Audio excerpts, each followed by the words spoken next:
అలాగే ఇరిగేషన్ శాఖ సంబంధించి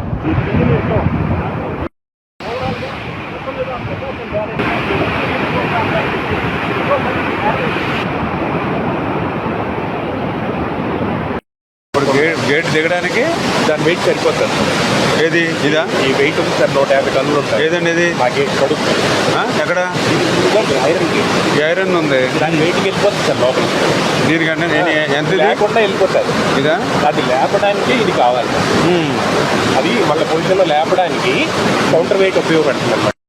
సంవత్సరాల్లో ఎప్పుడు చూడనిటువంటి వరద కృష్ణా నది మీద చుట్టుముట్టడంతో. ఎందుకంటే లాస్ట్ టైము 2009, అదేవిధంగా 1998లో 2 సార్లు దగ్గర 10 లక్షల క్యూసెక్కుల నీరుని క్రాస్ చేయడం చూసాం. ద ఫస్ట్ టైము 11,50,000 11,80,000 క్యూసెక్కుల నీరుని ఈ యొక్క ప్రకాశం బ్యారేజ్ని టచ్ చేయడం ద ఫస్ట్ టైం.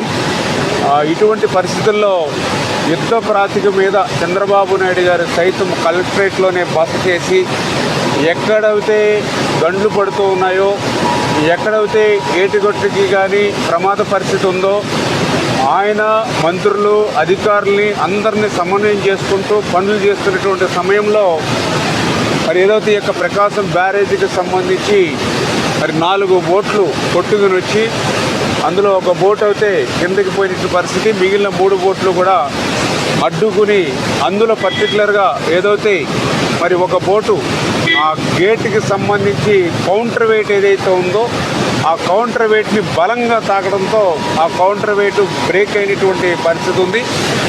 వెంటనే ఇరిగేషన్ అధికారులు కూడా అప్రమత్తమై ఇమ్మీడియట్లీ ప్రకాశం బ్యారేజీకి అయితే ప్రమాదకరమైనటువంటి పరిస్థితి ఏమీ లేదు.